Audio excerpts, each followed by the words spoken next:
tous. Voilà plusieurs dimanches que nous lisons différents passages de l'évangile de Saint Jean, et pour ce dimanche des Rameaux, il y a au moins la possibilité de lire parmi les évangiles de la bénédiction des Rameaux le passage correspondant dans Saint Jean. En fait, je voudrais plutôt essayer que nous remettions dans l'ordre, si vous voulez bien, les différentes pièces du puzzle que les différents dimanches nous ont fait parcourir. Parce que, si vous vous rappelez bien, nous avons lu l'évangile de Jésus chassant les marchands du temple, dans l'évangile de Saint Jean, puis le passage de l'entretien avec Nicodème, dans lequel Jésus fait allusion au serpent de bronze élevé par Moïse dans le désert, image de la croix, et enfin, nous avons lu dimanche dernier l'évangile au centre duquel se trouve la petite parabole du grain de blé semé en terre, annonce aussi de la passion du Seigneur. En fait, ce dernier évangile, la parabole du grain de blé et la rencontre avec les Grecs qui cherchent à voir Jésus, se place le lendemain de l'entrée de Jésus dans Jérusalem, le jour des Rameaux. Et si on essaye de replacer dans l'ordre ces différents évangiles, les deux premiers, Jésus chassant les marchands du temple et le dialogue avec Nicodème, se placent au début de l'évangile. Les marchands chassés du temple, je vous l'avais dit, se trouvent dans l'évangile de Saint Jean tout de suite après le miracle de Cana. Alors que les synoptiques, pour d'autres raisons, placent l'épisode des marchands chassés du temple juste avant la Passion. Mais, comme toujours, il vaut mieux suivre la chronologie de Saint Jean, j'y reviendrai. Quant à l'épisode donc du grain de blé, il se place quand Jésus est déjà entré dans Jérusalem. Si nous prenons l'évangile de Saint Jean dans son déroulement, il est toujours intéressant, bien sûr qu'à la messe on lit l'évangile par petits bouts, mais il est toujours intéressant d'essayer de voir la continuité des récits. La dernière semaine de Jésus, 6 jours avant la fête de la Pâque, ne commence pas, comme dans les synoptiques, avec l'entrée de Jésus dans Jérusalem, elle commence à Béthanie, où 6 jours avant la fête de la Pâque, Jésus vient dans la maison où était Lazare. C'est l'évangile que nous lirons le lundi saint.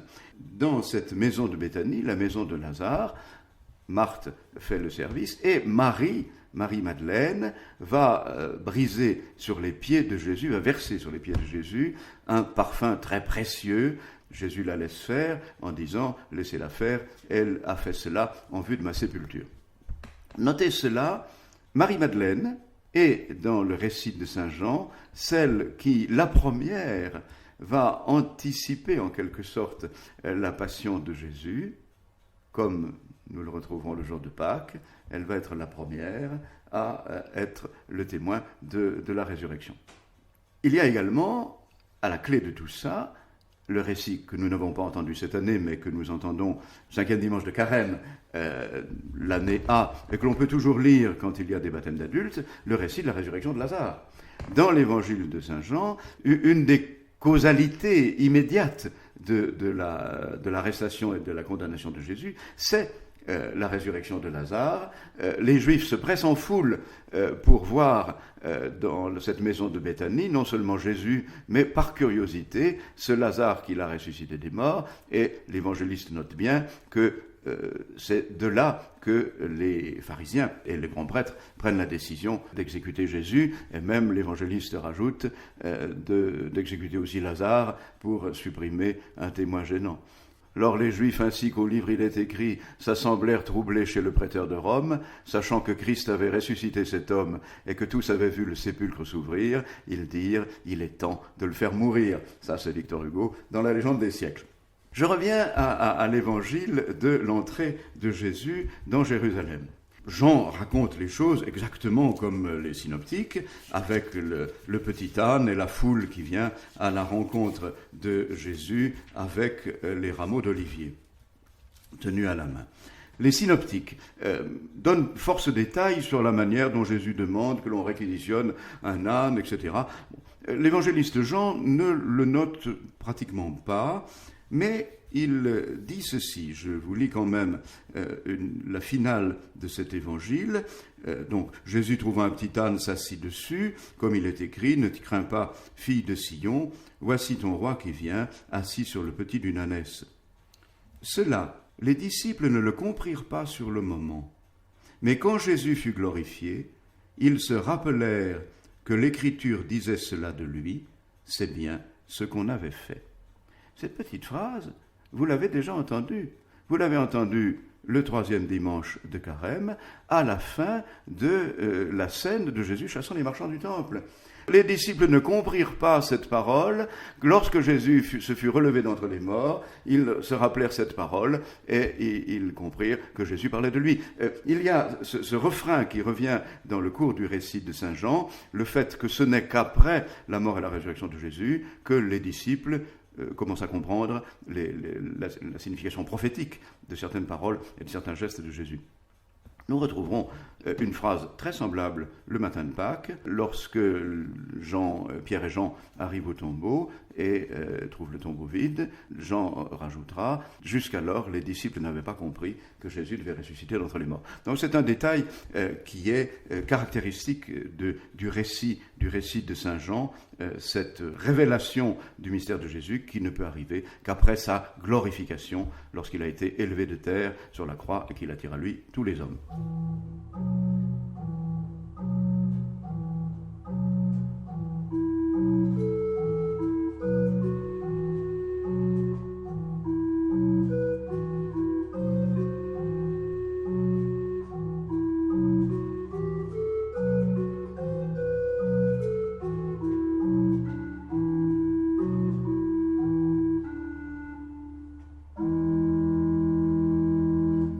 Je voudrais rajouter quelques mots sur le récit de la Passion. Mais non pas la Passion selon saint Marc que nous allons lire ce dimanche.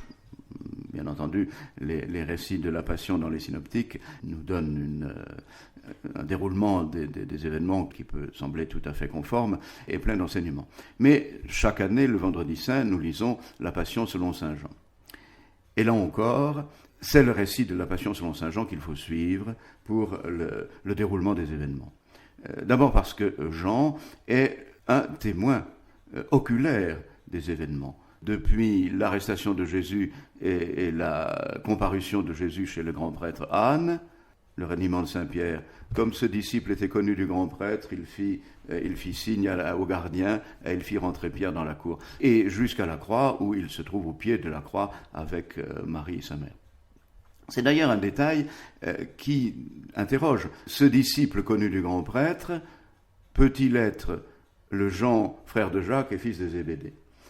De plus en plus, les exégètes, d'ailleurs à la suite de récits qui se trouvent déjà chez les pères de l'Église, donnent à penser que l'évangéliste Jean n'est pas l'apôtre frère de Jacques et fils de Zébédée, mais bien un autre disciple de Jésus, non pas un Galiléen, mais un homme de Judée, non pas un pauvre pêcheur du lac de Tibériade, mais un homme appartenant à la caste sacerdotale, proche du grand prêtre, très jeune disciple de Jésus, et du coup, son témoignage prend une valeur considérable parce qu'on peut penser que ce disciple secret de Jésus a effectivement assisté aux différentes phases du procès de Jésus. C'est déjà la comparution chez Anne. Les synoptiques font traduire Jésus devant le Sanhédrin, pour des raisons qui seraient trop longues d'expliciter. Mais ça n'est pas possible. Avec le procurateur romain Pilate, le Sanhédrin n'avait aucun pouvoir et pas la possibilité de condamner. Dans l'évangile de Saint Jean, Jésus est vraiment jugé par Pilate. Et simplement, dans la nuit, avant de le faire comparaître chez Pilate, on l'amène, d'ailleurs non pas chez Caïphe, qui est le grand prêtre de cette année-là, mais chez Anne, son beau-père. Cet homme était un vieil intrigant qui avait surnagé à toutes les révolutions de palais, qui avait placé comme grand prêtre successivement tous ses fils puis son gendre, et qui était le détenteur véritable de l'autorité sacerdotale. Tout cela est parfaitement cohérent. Et alors que dans les synoptiques, il y a un vraiment interrogatoire de Jésus pour le condamner, là, il y a simplement un interrogatoire sur la doctrine de Jésus qui n'aboutit pas à une condamnation, mais au renvoi devant le procureur romain. Devant le procureur romain, les choses se passent selon les règles de la justice romaine. C'est un procès qui se déroule selon les règles ordinaires, et en particulier une chose, ce que l'on appelait l'instructio extraordinem, c'est-à-dire que le fait que Jésus est interrogé par Pilate seul, sans la présence de ses accusateurs. Ça, c'est le génie judiciaire romain pour conserver une espèce de semblant de justice. On interroge le prévenu sans la pression morale des accusateurs. Alors la question qu'on peut se poser, c'est mais comment savons-nous le contenu de ce dialogue entre Jésus et Pilate, ce dialogue extraordinaire. Je suis venu dans ce monde pour rendre témoignage à la vérité. Qu'est-ce que la vérité? Tu n'aurais sur moi aucun pouvoir s'il ne t'avait été donné d'en haut. Ces paroles extraordinaires, comment les connaissons-nous? Bien, tout simplement parce que dans un procès romain tel qu'il se déroulait, il y avait un greffier et que, très vraisemblablement, les paroles de Jésus ont été enregistrées, non pas avec un magnétophone, mais écrites par le greffier au fur et à mesure que le dialogue se déroulait. Alors, on me dit, mais dans quelle langue? Il n'est pas impossible que Jésus ait parlé grec avec Pilate. Jésus, galiléen, artisan, comme d'ailleurs les disciples pêcheurs du lac de Galilée, parlait sûrement le grec de la koiné, ce grec répandu dans tout le bassin méditerranéen, comme aujourd'hui n'importe quel commerçant du Moyen-Orient parle un anglais plus ou moins baragouiné. Et puis il y avait sans doute aussi un interprète. Il y a un petit détail qui est très curieux. C'est que quand Pilate s'adresse aux Juifs, aux grands prêtres, eh bien, dans le texte de l'évangile de Saint Jean, il fait une faute de grec. Il fait une faute de grec parce que quand il dit « Quelle accusation portez-vous contre cet homme ?» il n'emploie pas le mot neutre en grec pour « quelle accusation ?» mais il emploie un mot au masculin, un adjectif qui est au masculin, comme s'il s'agissait d'une personne. Et cela correspond à la forme latine. En latin, il n'y a qu'un interrogatif, quam accusationem affertis. Et c'est un exégète, l'abbé Courouble, spécialiste du grec ancien, qui a repéré cette faute de Pilate, qui se retrouve aussi quand il dit à propos de ce qui est inscrit sur la croix, ce qui est écrit est écrit. Là encore, Pilate, en latin, c'est la même forme verbale. En grec, le premier verbe devrait être alaoris, c'est le second au parfait. Bref, il est tout à fait possible que ces paroles de Pilate aient été transcrites de manière extrêmement authentique, parce que c'est des paroles qui sont dites dans un grec, parlées par un latin. Et cela, donne quelques éléments très troublants de la vérité de ce que l'évangéliste nous transmet dans ce récit de la Passion. Il faudrait beaucoup plus de temps pour le traiter, évidemment, dans tous ses détails, mais je voulais, avant que nous l'entendions le Vendredi Saint, souligner ces petits aspects qui nous rendent cette Passion selon Saint Jean un récit véritablement poignant, troublant dans sa sobriété, mais aussi dans sa force. Et les paroles du Seigneur que nous y entendons, ont peut-être bien été les paroles authentiques prononcées par Jésus.